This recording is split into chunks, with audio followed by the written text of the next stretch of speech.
underestimated Putin. Thank you. Time to move. Thank you.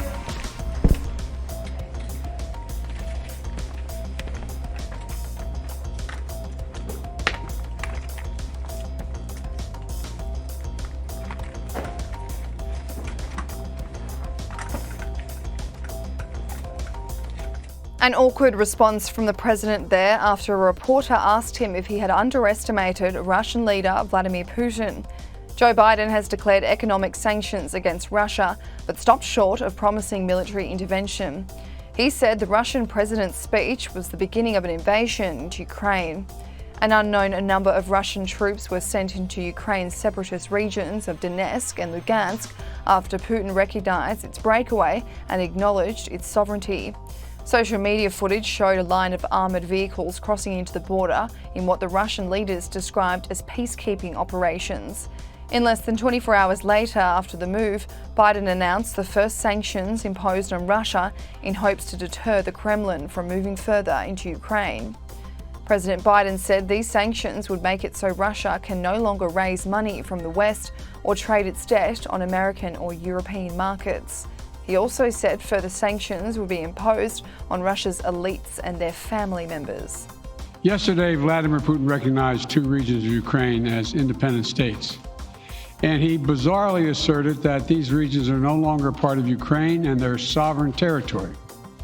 To put it simply, Russia just announced that it is carving out a big chunk of Ukraine. Last night, Putin authorized Russian forces to deploy into these regions. Today, he asserted that these regions are actually extend deeper than the two areas he recognized, claiming large areas currently under the jurisdiction of the Ukrainian government. He's setting up a rationale to take more territory by force, in my view. And if we listened to his speech last night, and many of you did, I know, he's setting up a rationale to go much further. This is the beginning of a Russian invasion of Ukraine, as he indicated and asked permission to be able to do from his Duma. So let's begin to, I'm going to begin to impose sanctions in response far beyond the steps we and our allies and partners implemented in 2014. And if Russia goes further with this invasion, we stand prepared to go further as with sanctions. Who in the Lord's name does Putin think gives him the right to declare new so-called countries on territory that belong to his neighbors? This is a flagrant violation of international law and demands a firm response from the international community. Over the last few months, we've coordinated closely with our NATO allies and partners in Europe and around the world to prepare that response. We've said all along, and I've told Putin to his face more than a month ago, that we would act together. And the moment Russia moved against Ukraine, Russia has now undeniably moved against Ukraine by declaring these independent states. So today, I'm announcing the first tranche of sanctions to impose costs on Russia in response to their actions yesterday. These have been closely coordinated with our allies and partners and will continue to escalate sanctions if Russia escalates. We're implementing full blocking sanctions on two large Russian financial institutions, VEB and their military bank. We're implementing comprehensive sanctions on Russian sovereign debt. That means we've cut off Russia's government from Western financing. It can no longer raise money from the West and cannot trade in its new debt on our markets or European markets either. Starting tomorrow and continuing in the days ahead, we'll also impose sanctions on Russia's elites and their family members. They share in the corrupt gains of the Kremlin policies and should share in the pain as well. And because of Russia's actions, we've worked with Germany to ensure Nord Stream 2 will not, as I promised, will not move forward. As Russia contemplates its next move, we have our next move prepared as well. Russia will pay an even steeper price if it continues its aggression, including additional sanctions.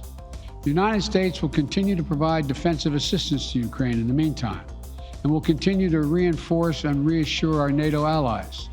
Today, in response to Russia's admission that it will not withdraw its forces from Belarus, I have authorized additional movements of U.S. forces and equipment already stationed in Europe to strengthen our Baltic allies, Estonia, Latvia, and Lithuania. Let me be clear, these are totally defensive moves on our part. We have no intention of fighting Russia. We want to send an unmistakable message, though, that the United States, together with our allies, will defend every inch of NATO territory and abide by the commitments we made to NATO. We still believe that Russia is poised to go much further in launching a massive military attack against Ukraine. Hope I'm wrong about that. Hope we're wrong about that. But Russia has only escalated its threat against the rest of Ukrainian territory, including major cities and including the capital city of Kyiv.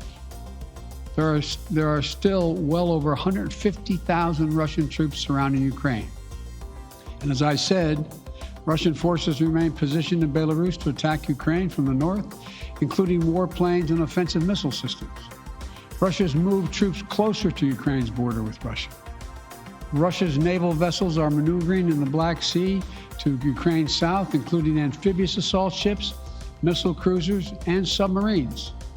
Russia's moved supplies of blood and medical equipment into position on their border. You don't need blood unless you plan on starting a war. Over the last few days, we've seen much of the playbook that Secretary Blinken laid out last week in the United Nations Security Council come to pass. A major increase in military provocations and false flag events along the line of contact in the Donbass. Dramatically staged, conveniently on-camera meeting of Putin's Security Council to grandstand for the Russian public.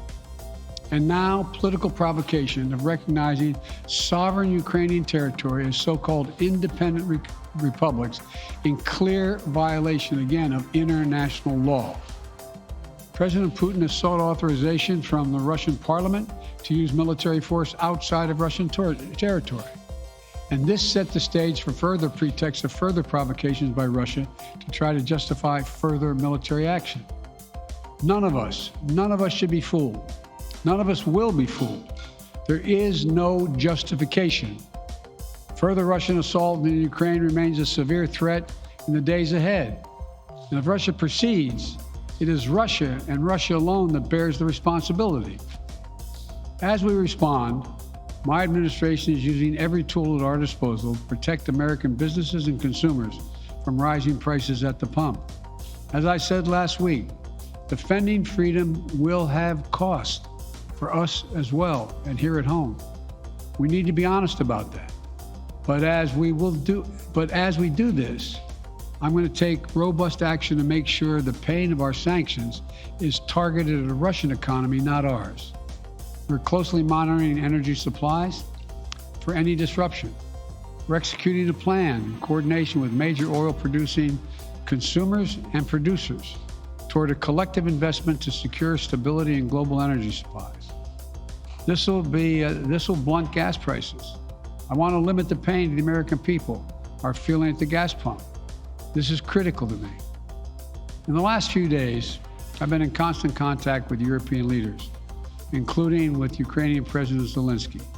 Vice President Harris met in person with the leaders in Germany over the weekend at the Munich conference, including President Zelensky. At every step, we have shown the United States and our allies and partners are working in unison, which he hasn't been counting on, Mr. Putin. We're united in our support of Ukraine. We are united in our opposition to Russian aggression, and we're united in our resolve to defend our NATO alliance.